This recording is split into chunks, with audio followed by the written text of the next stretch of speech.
Camila looked out the airplane window, watching the city lights scatter below, like a sea of artificial stars.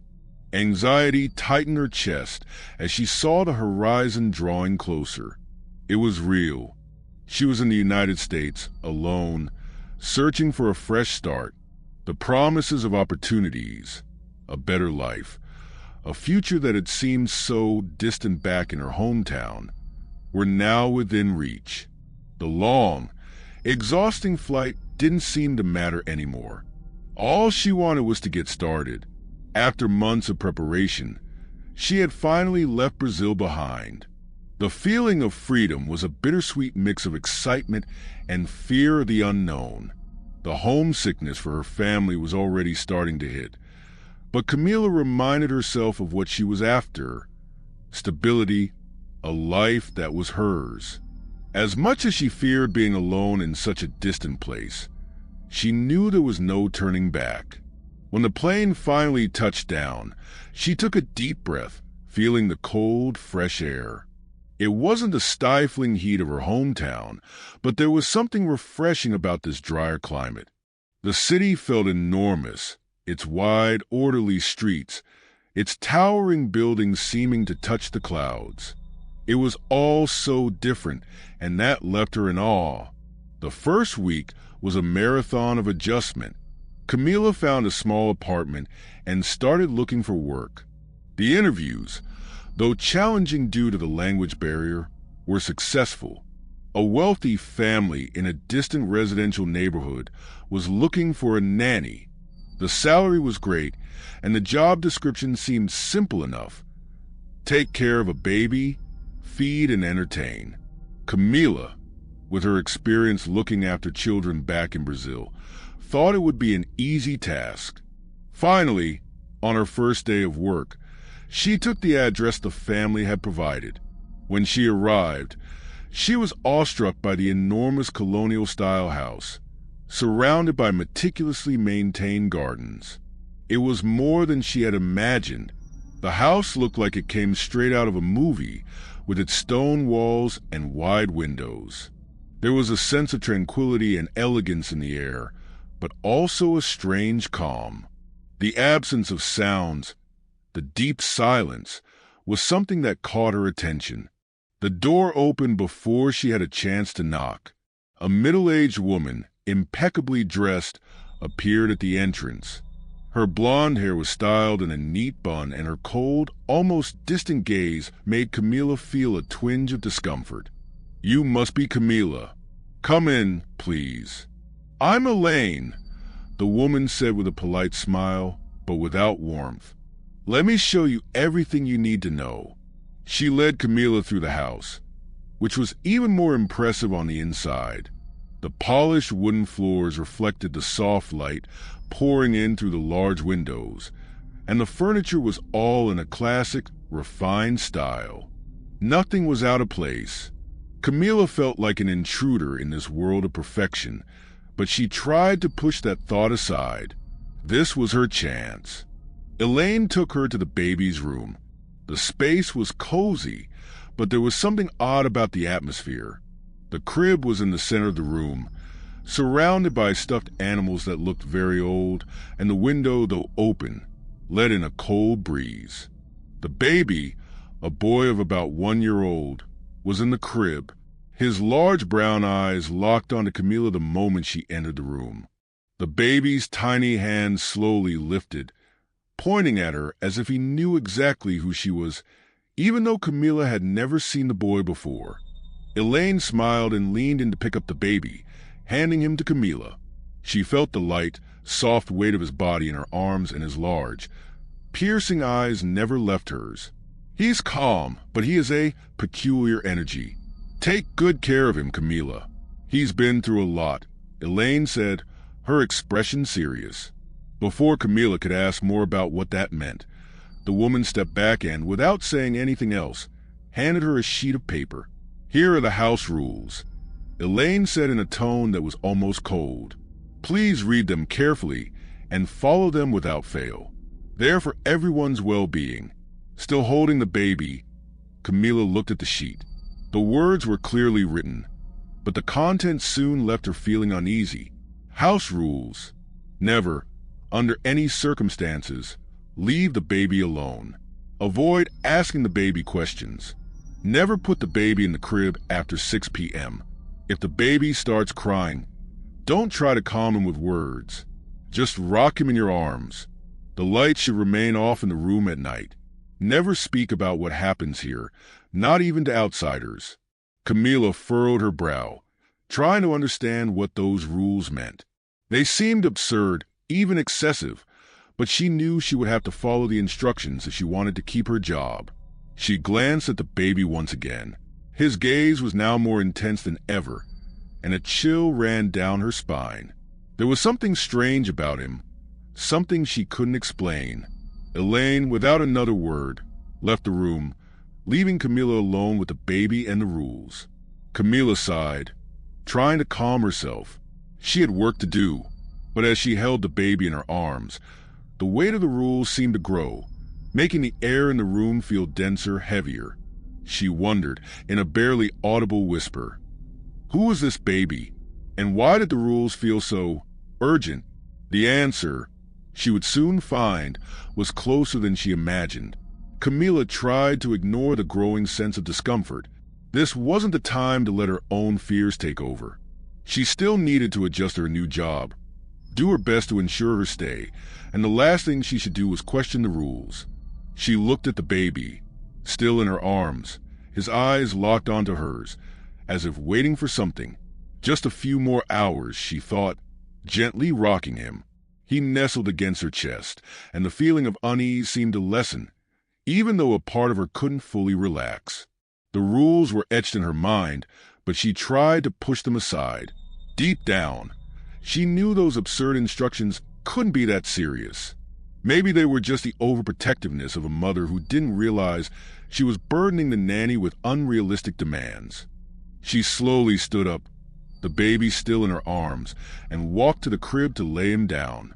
He seemed so small, so fragile, but what bothered her most were his eyes, large and alert, as if he was always aware of everything around him.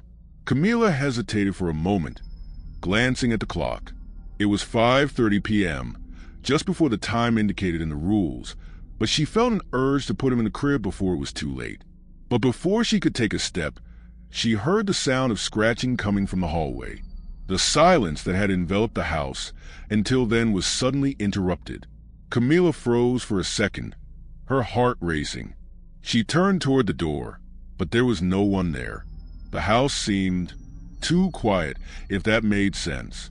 A chill ran up her spine, and as if trying to shake off the discomfort, she gently placed the baby in the crib.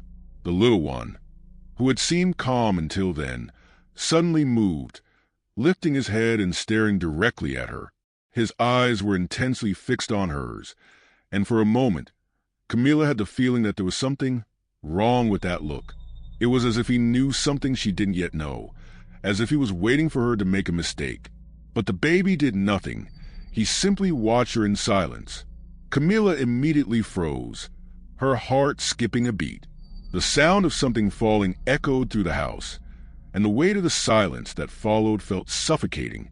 She quickly turned around, instinctively rushing back to the baby's room, the fear mounting in her chest.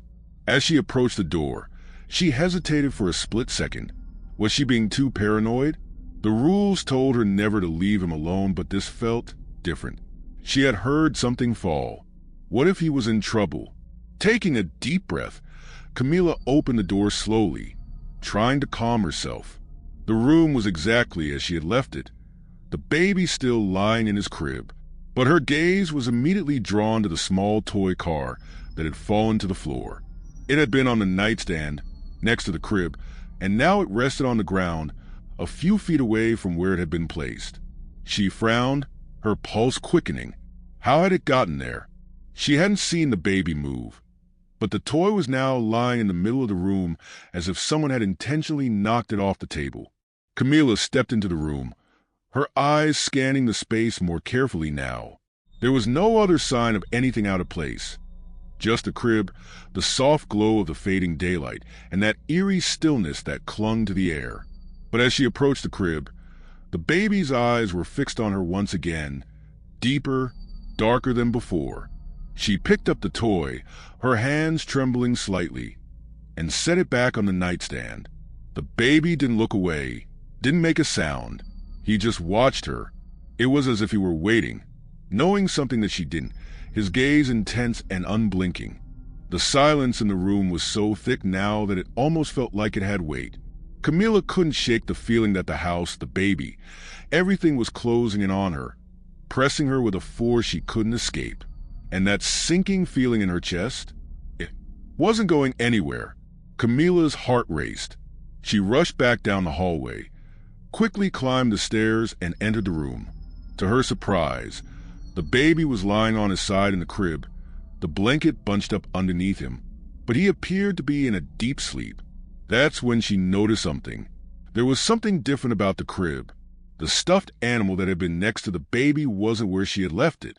Instead, it was now positioned oddly, right over the boy's chest, its stitched eyes staring back at Camilla. The child was still deeply asleep, but the stuffed animal seemed to have moved on its own. She swallowed hard, trying to stay calm. No, I'm just being paranoid, she thought, but the unsettling feeling of being watched wouldn't go away. Something was off about this place, and she couldn't put her finger on it, but the pieces were coming together in a weird way. Camilla was about to leave the room when the baby, eyes still closed, moved his little hands. Suddenly, he whispered, almost inaudibly, "Don't ask questions." Those words came out of his mouth so clearly, so definitively, that Camilla's blood ran cold. She stared at him in shock, unsure if she'd heard it right. But the baby was still in a deep sleep, his breathing steady, as though nothing had happened. Camilla slowly stepped back. Her hands started to sweat. What the hell had that been? She didn't want to believe what she'd just heard, but the words kept echoing in her mind, like a warning. She didn't know what was happening, but something in that house was terribly wrong. And as much as she wanted to ignore it, the house rules now made more sense than ever. Camilla spent the rest of the day trying to shake off the strange occurrence. She tried to rationalize what she'd heard, telling herself it was just a waking nightmare, a glitch from her exhausted mind. But the uncomfortable feeling wouldn't leave her. The baby slept soundly, but the stuffed animal's stitched eyes, staring at her, kept hovering in her thoughts. She glanced out the window, looking at the outside of the house. The peaceful landscape seemed like the perfect setting for a tranquil life, but something inside the house distorted that image. The clock on the wall read 7:30 p.m., and the daylight was fading. The house, which had once felt so cozy, now felt like a dark maze of hallways and closed doors. No matter where she looked, she felt as if she were being watched, as though eyes were following her from every corner. When the house phone rang, Camilla jumped, nearly knocking over the glass of water she was holding. She answered quickly, eager to hear Elaine's voice. "Camilla?" Elaine's voice was calm, but there was something about it that sounded distant. "How's everything going?" Camilla took a deep breath, trying to mask the rising panic in her voice. "I'm fine, just adjusting. The baby's great, very calm. But there are some things here that I don't really understand." She hesitated for a moment, wondering if she should talk about what happened with the baby. But Elaine's words, "Don't ask questions," were still echoing in her mind, and something held her back from opening up fully. The last thing she wanted was to seem weak or confused in front of the baby's mother. She didn't know which would be worse, appearing unstable or like she wasn't living up to expectations. She focused on Elaine's voice, trying to keep the conversation simple. "I just wanted to confirm a few things about the rules. The baby's fine, but I think it's better to follow the guidelines carefully, right? The instructions are really specific." Elaine let out a soft laugh on the other end of the line, a laugh that didn't reach her eyes. "Don't worry, Camilla. They're just precautions. The baby, he's sensitive to certain things, but you'll get used to it. Just stick to the rules, and everything will be fine. Don't forget what I told you, okay?" Camilla felt a flicker of anger, but also a sense of relief. If Elaine thought everything was fine, maybe it was better not to question things. She knew it was her first day, and the stress and exhaustion might be taking over. Of course, Elaine. I'll follow everything to the letter. I won't ask anything else. She heard Elaine's voice soften. Perfect. And Camilla, if anything strange happens, you're not alone. We've got everything under control here. Stay calm, okay? Camilla agreed quickly, not sure whether the word strange should be a comfort or a new source of panic. When she hung up the phone, the silence in the house felt even heavier, more suffocating. She glanced at the crib again. The baby was sleeping peacefully, but now he seemed so distant, as if he were in another place, in another time. Night fell like a blanket of darkness, and with it, the feeling that something was about to happen. She tried not to think about the rules. She tried to follow what had been said and keep herself busy, organizing the kitchen, checking on the baby, making sure he was comfortable. However, as time passed, the thoughts of what Elaine had said and what she herself had experienced began to pile up. The baby, don't ask questions. Camilla looked at the bedroom door, feeling an unexpected chill. She had already done all the checks. The baby was fine, but an unease, a sense that something was about to happen, took over her. What was she supposed to do now? Should she follow the instructions, as Elaine had said, or should she try to understand what was really going on? The phone in the kitchen rang again, interrupting her thoughts. She hurried over, feeling a growing apprehension.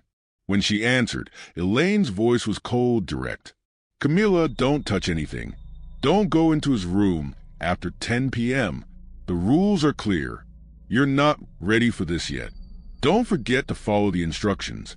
The line abruptly disconnected before Camilla could respond, and she stood there, staring at the phone, bewildered. She didn't go into details.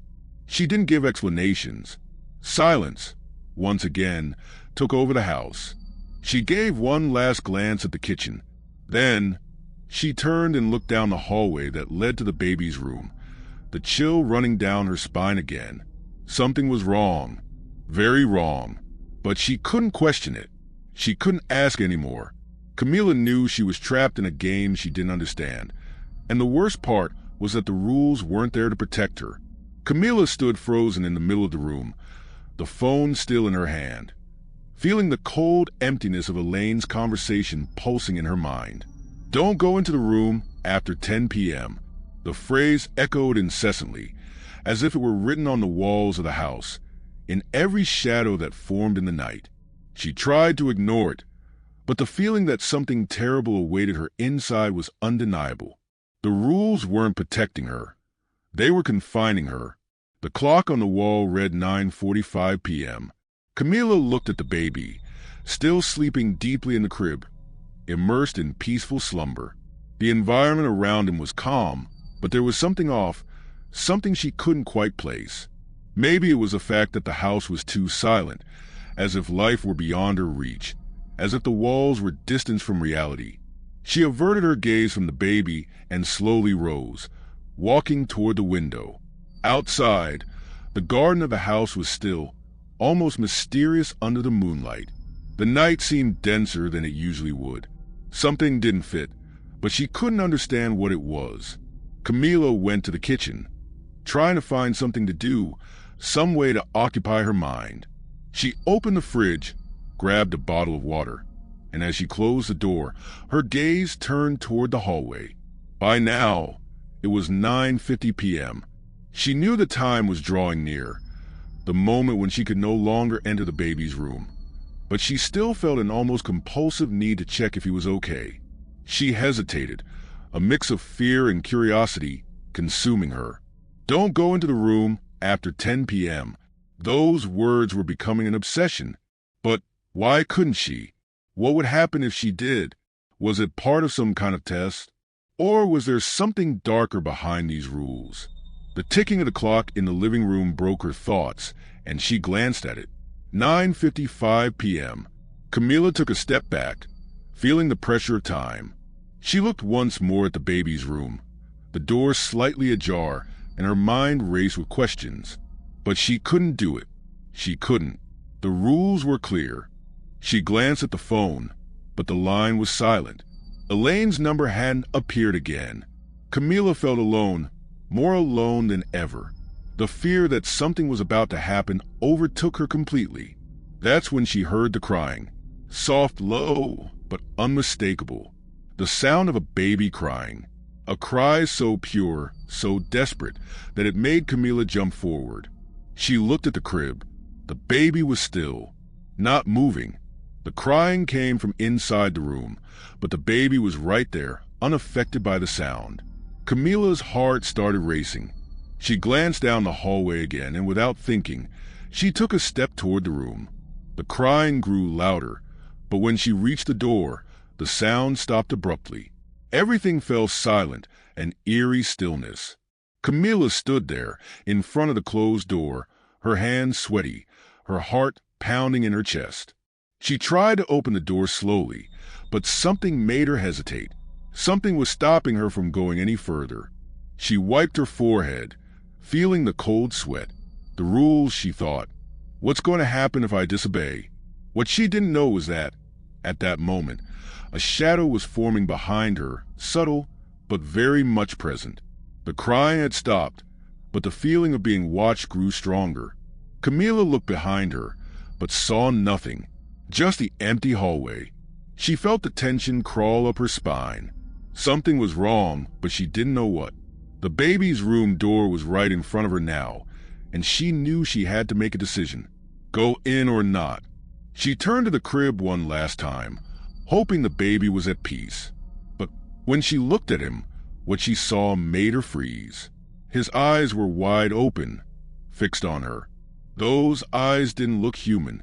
They weren't the innocent gaze of a newborn. They were eyes that seemed to know. The silence in the house grew even heavier, almost suffocating. Camila swallowed hard, but something inside her urged her forward. She couldn't wait any longer. She had to know. She couldn't follow the rules that made no sense anymore. With a deep breath, she pushed the door open. When she entered, a chill enveloped her.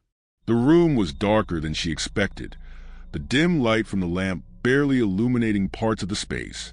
She looked at the crib, and the baby was there, but something was different. The silence was deafening. The baby wasn't moving, but now she could swear she felt a presence there, a strange and threatening presence. That's when she heard it again, a whisper, a soft, almost imperceptible sound, as if it was coming from all directions. Don't touch him, don't look at him. She swallowed hard, feeling the air around her grow dense. The baby, who had seemed to be sleeping before, now had his eyes fixed on her. It wasn't a curious gaze. It was something darker, something that defied her understanding. Suddenly, the air grew even colder. The crying returned, louder, more desperate, but the baby wasn't crying. It was something else, something coming from inside her head, something that made her feel an unbearable pressure, like she couldn't breathe. Camila felt her legs give way. She looked behind her, but the door was closed. She was trapped in the room, and she knew that the feeling of being watched was no longer an illusion. Something was watching her there, in that room. She felt the presence grow, the shadow in the corner of the room becoming denser, more real. And then she realized the rules weren't just there to protect her. They were there to keep her away from what was really happening there. She didn't know if she'd be able to leave, but now she no longer knew what was real. Camila was paralyzed, the pressure on her chest increasing with every breath as she stared at the baby, who now seemed more like a presence than a child. The crying wasn't just a sound anymore. It was a sensation, a vibration that stretched throughout the room, filling every corner with a heavy, oppressive energy. The baby, who should have been a symbol of innocence, now seemed to carry a curse as ancient as time itself. She tried to move, but her body didn't respond. The feeling that something was around her, something much older than her, enveloped her. Something that fed off fear, the anguish that was beginning to spread inside her chest. Don't look at him. The voice whispered in her mind again, louder, clearer, as if it were inside her head, making reality distort. The shadow in the corner of the room seemed to grow, take shape. Camilla didn't know what it was, but something about it made her feel that if she looked directly at it, she would never return to her previous reality. The baby, still and motionless, now appeared almost made of shadow, its eyes fixed on her. Not with the purity of a child, but with the malice of something that understood far more than it should. The pressure on her chest intensified, as if her ribs were about to break under the invisible weight of a force she couldn't comprehend. She wanted to scream, to run, but she couldn't. The house was suffocated by a deathly silence, and in the middle of it all, the baby was calling her. It didn't need words. It didn't need to move. The fear it caused was enough. Camilla felt a chill run through her body, as if her soul was being pulled into something much deeper, much darker. She looked once more at the crib, and it was at that moment that the sound of the door closing behind her sliced through the stillness of the room. She hadn't heard anyone enter, but there it was, the door locked, the air cold and heavy, and a fear that became more tangible with every passing second. Don't look at the baby. Camilla knew the rules weren't there to protect her. They were there to keep her away from a truth she wasn't ready to understand. She tried to move away, but the floor felt sticky, as if something invisible was holding her feet in place. Her eyes, traitorous, kept being drawn back to the crib, to those eyes. Then, a cold hand touched her skin. It was quick, almost imperceptible, but real enough to make Camilla stretch her fingers and turn around quickly. There was no one there, but the touch still burned on her flesh, as if something had passed through her, touching her soul. The shadow in the corner was now moving, advancing like a dark fog. Something was growing there, something that didn't belong to the real world. The room began to slowly spin, as if space itself were warping around her. The air grew even denser, as if she were ascending a spiral of fear, falling into an endless abyss. "Why can't I leave?" Camilla whispered to herself, but the words got lost in the thickness of the air. Nothing made sense. That's when the baby moved, not in a human way, not like a baby should move. Its little arms stretched outward, and its thin fingers, so thin they seemed made of broken glass, opened toward her. It wasn't an innocent gesture. It was an invitation, a command, as if it knew what she feared most. Camilla had a quick vision, something she shouldn't have seen. The baby's face was changing. Its features began to distort, its eyes widening, and the skin of the small face started to give way, leaking something dark liquid that seemed to come from within it, from something much older. She looked at those eyes now completely black, without pupils, without humanity.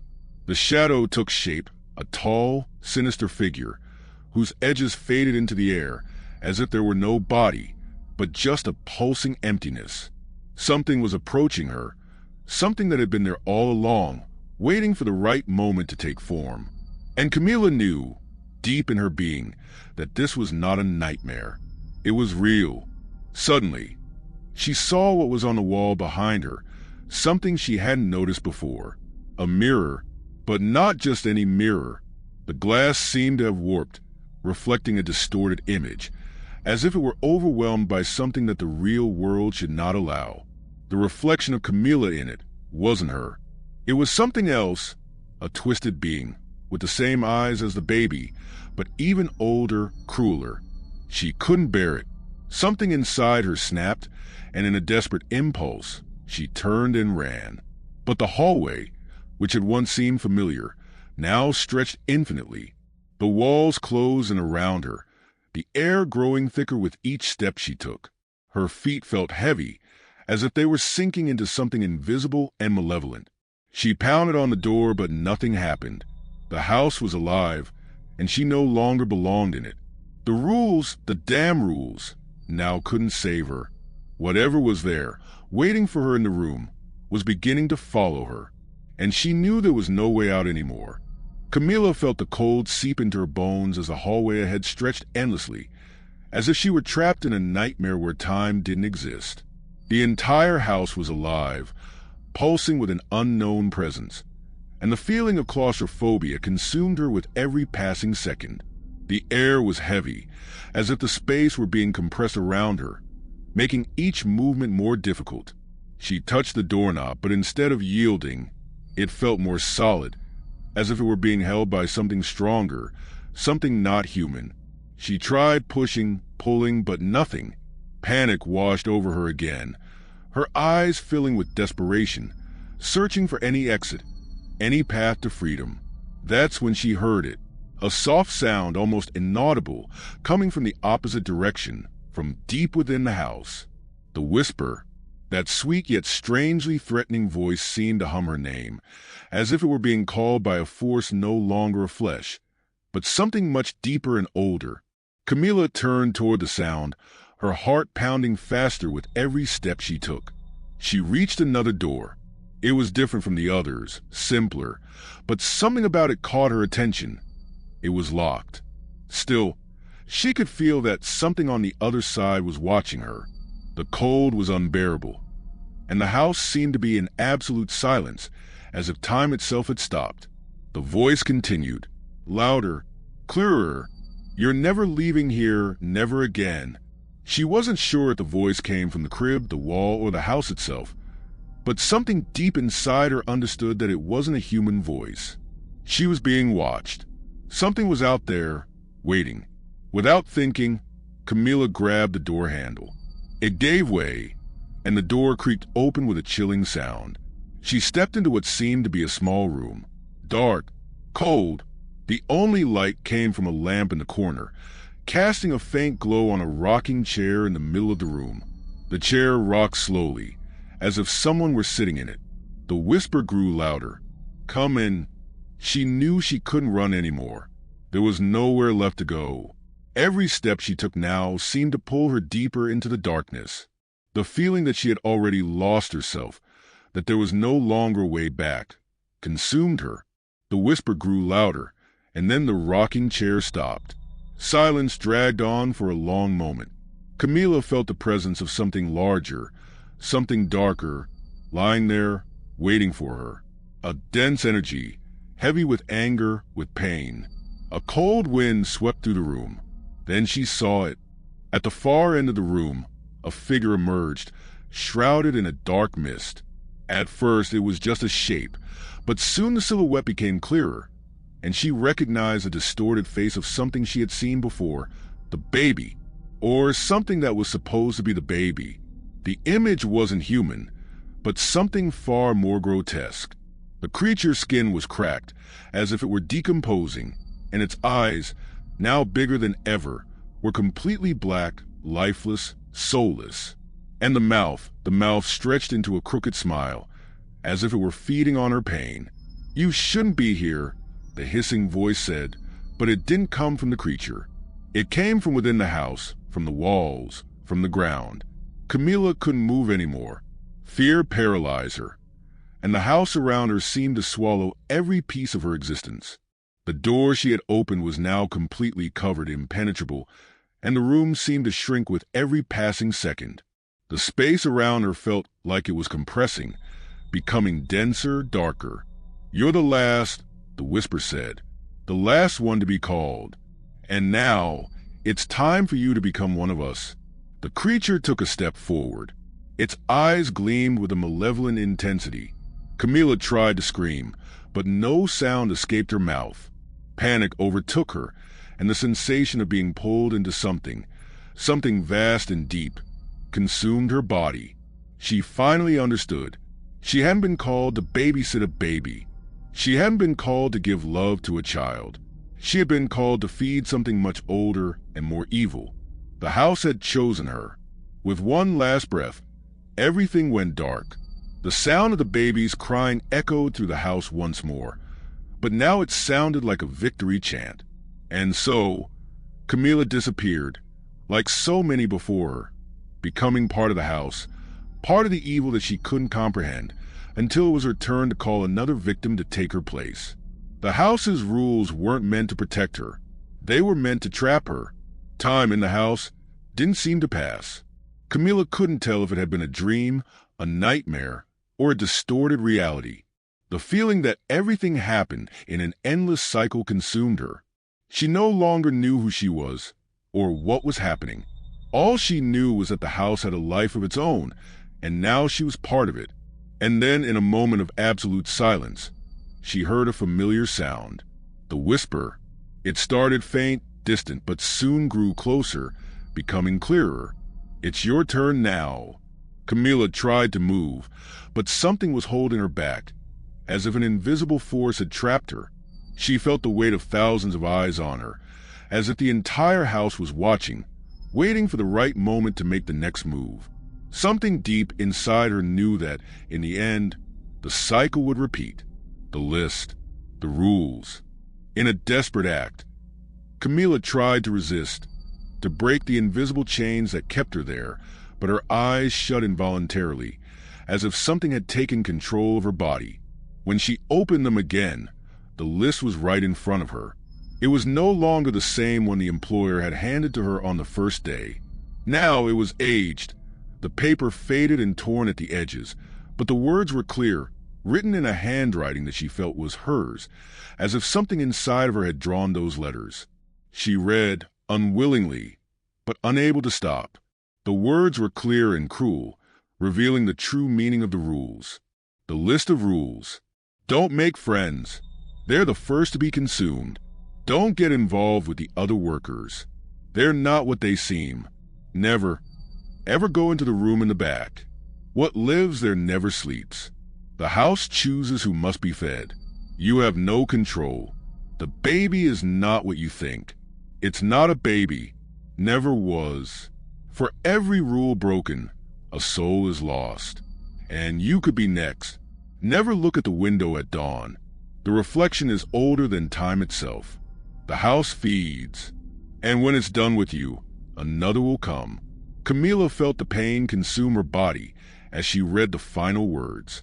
That was what happened to every single person who fell into these rules. She felt her body tremble, but she could no longer leave. There was no escape. Then she understood. She was here, like everyone before her, just a cycle in the house's long process of nourishment. The baby, the employer, even the house itself.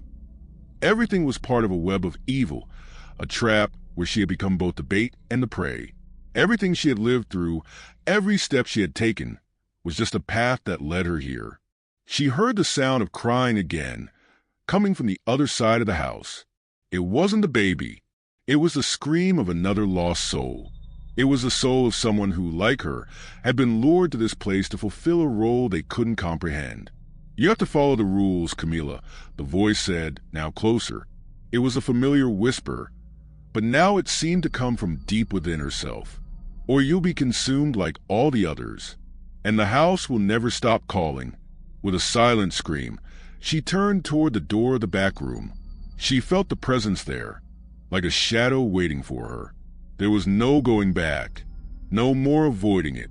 The house had claimed her now, and deep down she knew, when the next one ventured in, she would be waiting, ready to hand over the list of rules.